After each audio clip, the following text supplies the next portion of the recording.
What? Fireflies? Get down! Oh! Who the fuck are these guys? Asshole! Stay the fuck back! Joel! Put your arm around me. Come on. The Last of Us was without a doubt one of the best games of 2013, and it's got numerous Game of the Year selections to prove it. Naughty Dog is certainly no stranger to Game of the Year awards, but one thing they aren't familiar with is single-player, story-driven downloadable content. All of the DLC for the Uncharted games consisted of multiplayer add-ons such as maps, character skins, or cooperative scenarios, and the DLC thus far for The Last of Us has all been multiplayer related as well. You gotta tell me what to do. Come on. You gotta get up. Joel!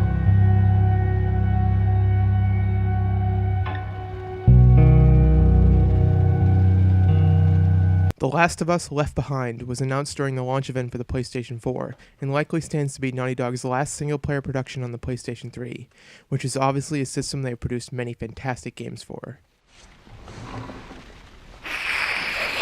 Yeah! Riley? Ow! I landed on my hip. What the hell? When it was initially announced, Left Behind was presented as being the story of how Ellie initially became infected, and you may be surprised to learn that is only half true. Left Behind is actually framed in two distinct locations and time periods, switching between the two as the story progresses. It begins during winter, just after Joel was injured, and basically aims to show how Ellie saved his life and got the two of them from the college campus to the mountain village. Not long in, the game cuts back to Boston prior to the start of the main game and gives us a glimpse of Ellie's life in the quarantine zone. It's here we are introduced to Riley, Ellie's best friend, and taken with the two on an excursion to a mall. These two stories don't directly have anything to do with each other, but there is a thematic through line that provides some interesting context to Ellie's actions to save Joel and her attitude for much of the main game. The framing does seem a bit odd at first, but as things progress it becomes more understandable, and the spots they chose to jump back and forth feel absolutely perfect. With that said, the Boston sequences are much more interesting from a story standpoint, with the winter sequences serving much more of a gameplay function than a story one. The story that does present itself during the winter parts unfortunately doesn't tell us anything we really needed to know. Sure, it clarifies details that were missed when the story jumped from autumn to winter in the main game, but there's nothing revelatory here.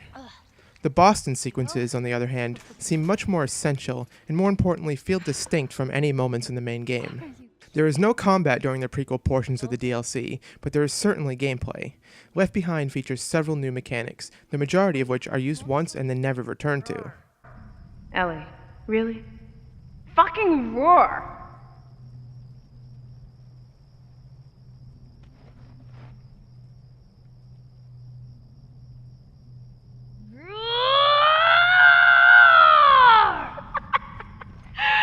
There she is! Now let's see what else this place has. A minor complaint many had about the core game was the reuse of some mechanics, such as pallet puzzles and moving ladders, so the variety of mechanics employed over this fairly short bit of content is very welcome. It's not just the variety of mechanics, but the fact that they all serve to give substance to and further establish the relationship between Ellie and Riley. Due to a perfect combination of outstanding dialogue, top-notch voice and motion performances, and some smart implementation of player input, the relationship between these two characters feels believable and genuine, and is really the highlight of this DLC. You really get the feeling that these two know each other better than anyone, and they truly come across as best friends. It's not that the guy didn't know how to juggle. He just didn't have the balls to do it. Oh! If you've played the main game and remember some specific dialogue in particular, you know exactly how this story ends, but that works in its favor. Compared to the main game, the tone of Left Behind is much lighter for the majority of the story. You may actually find yourself smiling, something that didn't typically happen during The Last of Us, and much of it consists simply of two friends enjoying each other's company and having a good time. You'd think knowing that it goes bad would diminish this, but instead you want it to last as long as possible. You know things are going to go just about as bad as they can, so you revel in their happiness while they have it.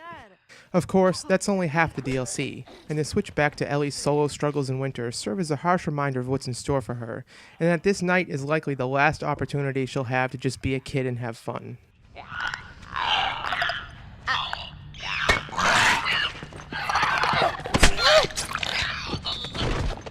While the Boston half of Left Behind consists of very little of what would be classified as standard Last of Us gameplay, the winter portion is basically nothing but that. While the core of what defines the gameplay hasn't been drastically changed, there are certainly some improvements, the biggest of which is the addition of combat encounters that involve both hunters and infected. The lack of these types of encounters was one of the very obvious missed opportunities of the main game, and honestly it's somewhat surprising to see them finally implemented here. For what must have been a very difficult AI challenge, one wouldn't expect this feature to miss the main game but make it into DLC, but it's a great addition regardless. These encounters give you many more options in how you approach combat, and taking advantage of the situation as the two groups fight each other is very satisfying. We walked around this. Did you hear some?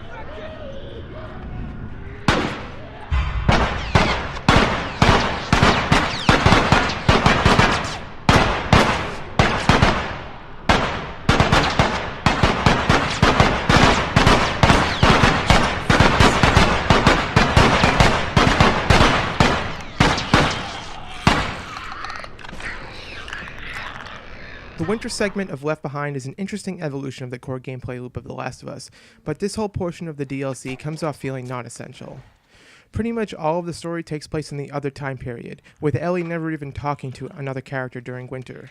It's not as though winter is bad, it just sort of feels like it exists to make room for combat without breaking the story, and to stretch out the running time of the DLC to a length that would sit better with players for the price that's being asked. It's by no means unpleasant to play, with the high production quality, ridiculously detailed environments, and intense combat you'd expect of The Last of Us. It's just not as engaging as the other part of the DLC.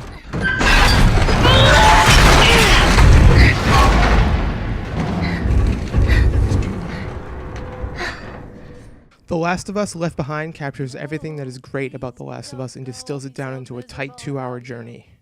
It tells an interesting and engaging coming-of-age story about the relationship between two characters and how traumatic loss can affect how someone deals with the future threat of loss. Though half of the game is much more compelling than the other, some interesting new combat mechanics keep you engaged in the gameplay when the story takes a back seat. As it goes, Left Behind beautifully juxtaposes lighthearted fun with oppressive bleakness to craft an affecting story that will run you through a wide range of emotions. If more story content for The Last of Us is what you're after, you couldn't have asked for much better than Left Behind, and Naughty Dog shows once again why they're among the most respected developers in the industry. You can't choose a character. You're the rabbit. Gotta go with the frog. Oh, okay, smile.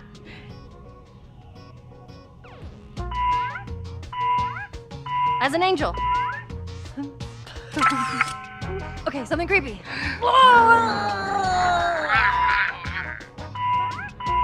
Dinosaur! Oh no! Oh, let's make an ugly face. Okay. The Last of Us Left Behind gets a 4.5 out of 5.